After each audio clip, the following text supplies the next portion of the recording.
Welcome in, y'all. Peace and blessings, collective. I don't know about y'all, but there's been a shift, a major shift energetically. I know that I have many reasons for saying that, like in my 3D reality, like there have been like legitimate shifts, like that the whole trajectory of my life is different at this point. And the lightness that I feel saying that, I guess I might as well just say what it is. I walked away from the corporate lifestyle and have embraced full-time entrepreneurship. So on that note, if you're interested in booking a personal reading, link is in my bio. um but yeah, like this is the divine timing of this time period right now, like the astrological support. I just shuffled this deck like 3 times and this was already on the bottom of the deck and it's still there. Guru Ram Dass, miraculous moments, harmony surrounds you, expect miracles. Like that's the energy. It's the energy of miracles. Ishtar, inner learning, follow your heart, truth prevails. Your personal truth, stand in it, trust it. Like you are learning yourself in a way that many people are not. And Gaia, resilient spirit, earth connection, stay rooted in trust and faith. Like you have this. And look at the imagery of this card. Okay, rainbows may be significant. Excuse me, waterfalls may be significant. Like, because I know I keep channeling the song, open the floodgates of heaven, let it rain, let it rain. So the floodgates of heaven are opening and the blessings are pouring out. Like it's karmic justice. I don't know if you can see this whiteboard behind me, but it literally says 2025 is the year of divine compensation. And we are at that halfway mark of 2025. And it's going to continue to flow in. We have bottom of the deck Metatron and Sandalphon archangels, sacred connection, synchronicity, divine connection, understanding lessons. That's part of that divine compensation. And under that we have Jesus, acts of service. When you serve, the universe serves you. Okay, I'm going to take this because Rumi is here with mystical knowing, breaking boundaries, personal experience of God, because that's where the truth lies. And Mahavatar Babaji, spiritual awakening, interconnectedness, understanding the inner workings. That's where we are. Like it's to the point now where it's the metaphysical is the physical. The veil gone. There is no more veil. Only truth remains. And that truth is the truth that resides within you, the resonant truth. If you hear something and it makes you viscerally feel confirmation, trust it. Do not question that feeling, because your body, your nervous system responds to truth. And you'll feel the truth, because the truth could be a yes and the truth could be a no. The truth does not always have to be believing the thing you heard. It's knowing that your physical response to that thing is your truth, because someone else's perception of you is not your truth. That doesn't it only becomes your truth if you accept it as such. But you are the one who gets to decide whether or not you accept it. I know there's been like an energy that I've been channeling as well, like have like conversations, like being able to speak your truth more freely, no longer editing yourself, not holding back, no longer trying to appease people with your words, because your words are your truth. Your throat chakra is how you bring things into being, because your throat chakra is not only about speaking, but it's all of your expression. What are you creating that does not exist? Like as soon as you put pen to paper, you have created something that did not exist before you did that. Like that is exercising your throat chakra. As soon as you put brush to canvas, finger to keyboard, like creation and expression go hand in hand. And I hate, like, I was gonna say I hate to say this, but I don't. But like, it's you use it or lose it, but it's never really lose it, but it's lose your confidence in it, because the momentum that you build by consistently showing up in your truth just makes it continuously easier for you to do so. And we have Star Ancestor, follow the voice of your soul, and Summer, bask in joy and light. That summer energy, this summer, which hasn't even begun yet, is the crazy thing. Because I know we probably all have been hearing that message that like, this summer is going to be a movie, this summer is going to blow your mind. And it's not even here yet. Like, can you feel the anticipation, like the buildup of energy? That's that momentum. And if you have been building up the momentum from January until now of trusting yourself, and then you get into this summer where you're randomly being handed opportunities left and right, and you have to decide in that moment, is this a yes or a no for me? And you're now in practice of feeling what a yes feels like in your body and what a no feels like in your body. It's going to be so much easier to go with the flow because your inner knowing, literally inner learnings, inner knowing, inner truth. This is really a time to show up authentically, fully, always. Like, there's any place where you feel like you might need to high priest, intend, and create, and trader exchange energy to create abundance. And then we have Mother Earth coming, because we have Gaia here, and now I'm seeing Mother Earth, feel loved and comforted, warrior, be fearless and stand strong. Look, okay, we just gonna take these. Water Guardian, connect with your emotions. Those feelings, your feelings are true. Whatever you feel is real. Shaman, trust in higher forces. And Druid, hold the space. You have to hold space for yourself. You create the space that people meet you in.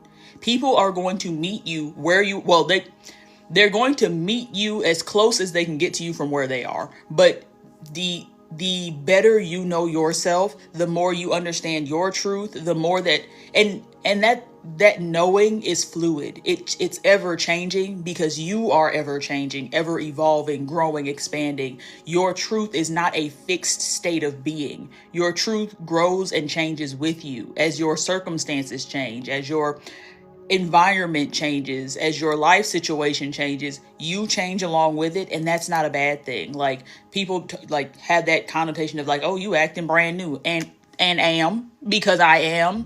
Allow yourself to be new in every new now moment. There's no barrier. Like, the only limitation is the limitation you set.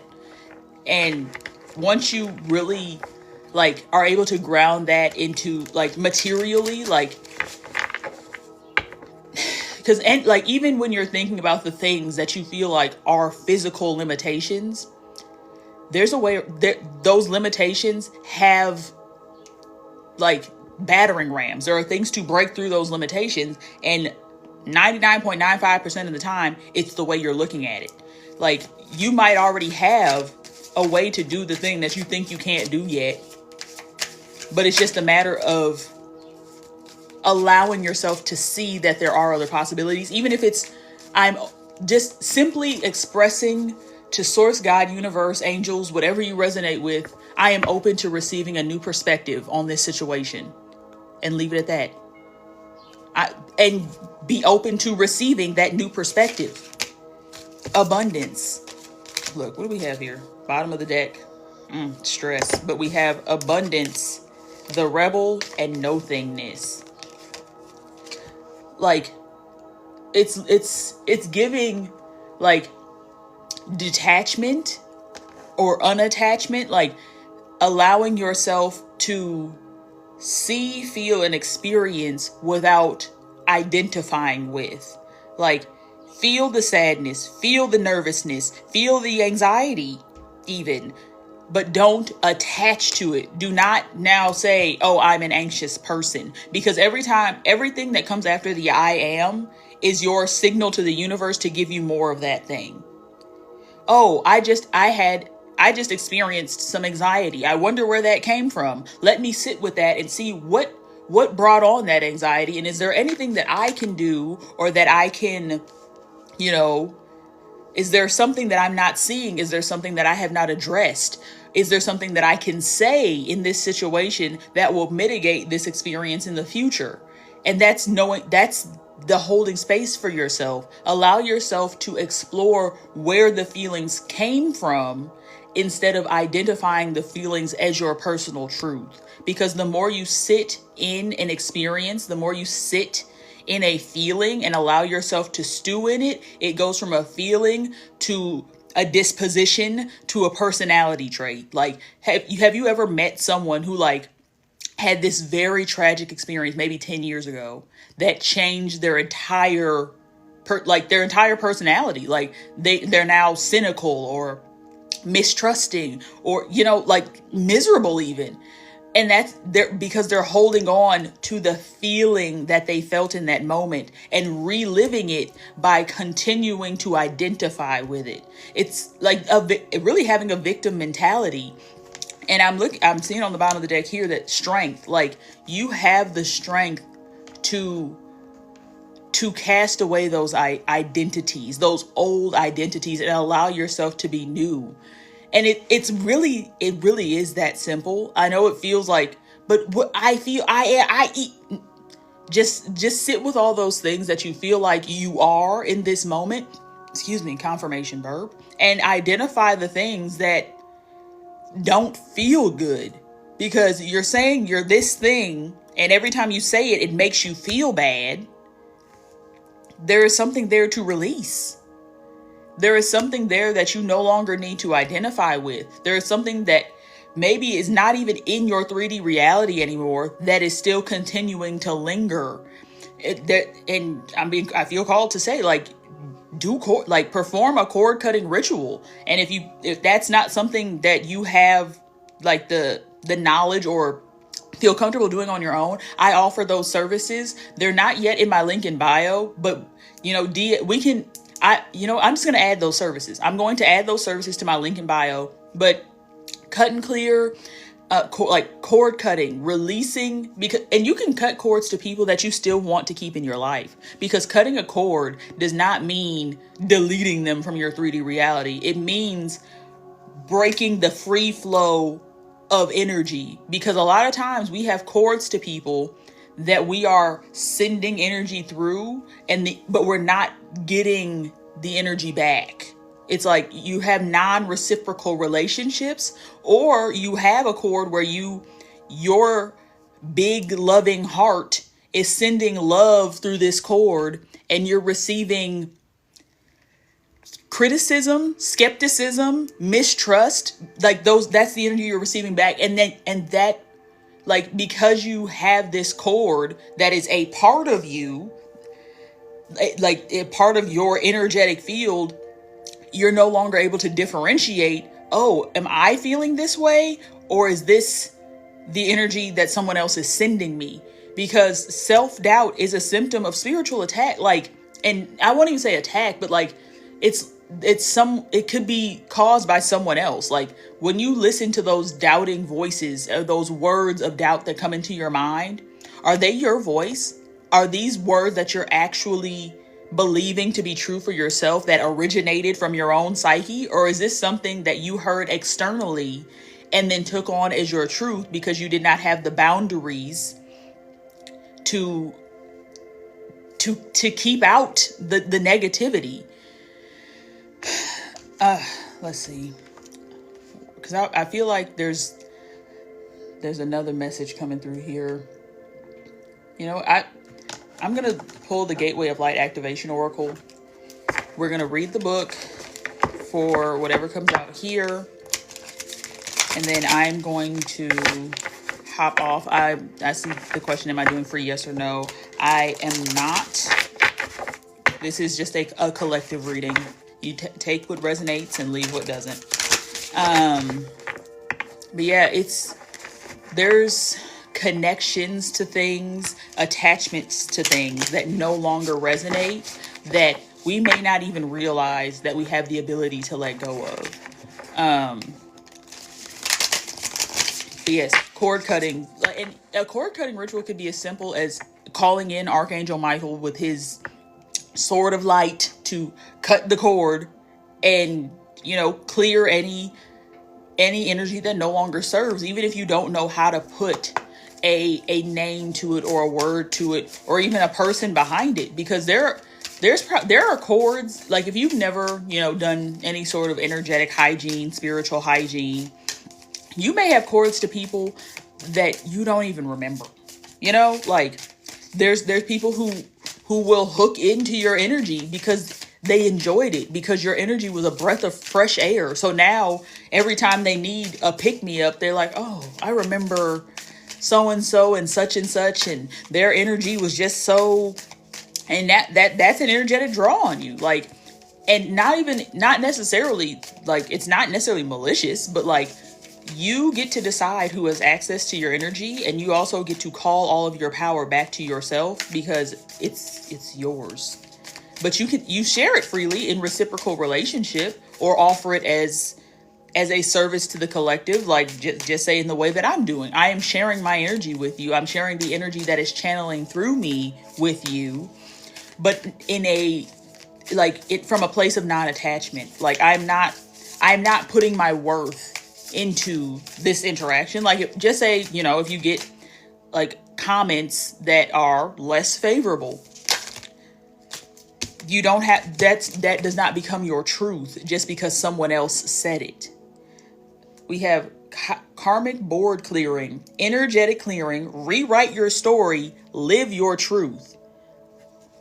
That sounds pretty resonant. And then we have Arcturian light codes, evolutionary downloads, recalling power, call your power back, future thinking, and then Akashic Stargate, aligned with purpose, crossroads, no wrong path.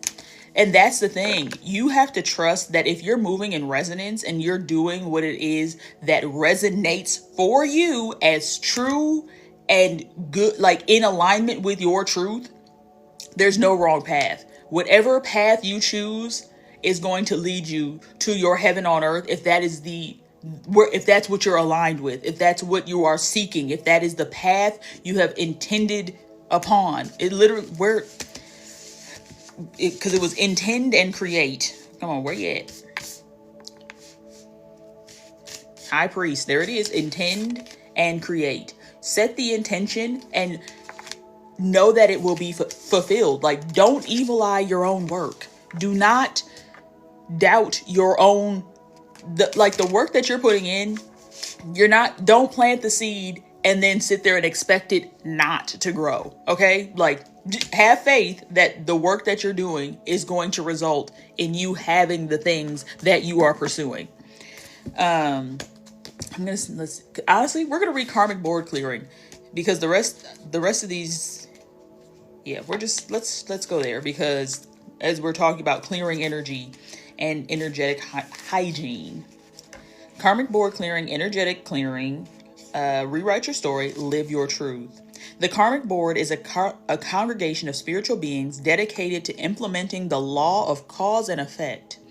They have the capacity to help us overcome any karmic blockages that are affecting us. We can call on them to bring healing into our energy field and to clear away any patterns that are standing in the way of our experience of love and the expression of our life purpose. Karmic blockages are often misunderstood. Many people think that a blockage is punishment for their bad choices or wrongful behavior, but it's not. Source is always on our side. It wants us to have a positive experience here on earth, but it also honors our choices and experiences. And sometimes these result in karmic blockages. It's important to know that many of these blockages were actually created by innocent choices. For example, continually letting someone's bad behavior or mistreatment of us slide because we really wanted to see the good in them, or choosing not to let love in because there was a part of us that was scared of the unknown. Connect. Imagine yourself surrounded by golden light and say, "Thank you, Karmic Board, for clearing all blockages, debts, unfinished patterns, experiences, psychic pain, or any other barrier that could be standing in the way of my experience of love. I'm going to read that back because this is how easy it is to clear your energy field by intending and creating clarity. Imagine yourself surrounded by golden light and say, "Thank you, Karmic Board, for clearing all blockages, debts, unfinished patterns, experiences, psychic pain, or any other barrier that could be standing in the way of my experience of love." Your message: if you are being overwhelmed by a traumatic memory or painful event, know it's because this old energy is no longer serving you and that your spirit is calling for it to be released. This card comes to you at a time when you are ready to surrender old ways of being and old stories. Know that receiving this message means your energetic self has been taken to the Karmic Board during sleep or meditation so that your light body can be cleared of all karmic blockages and stories. All fears, phobias, challenges with partners and relationships, and feelings of being misunderstood are being released now. You are ready to move forward. And on that note, I'm going to love and leave y'all here. Thank you so much for joining the live. Thank you for any gifts. Thank you for liking, following, commenting. I appreciate all the interaction, even though I know I don't really interact with you as I'm reading, but I'm here to share the message, and I hope you received something that is going to make this journey a little bit easier for you. But wishing you an abundant ascension, and I'll see y'all in the next live. Peace.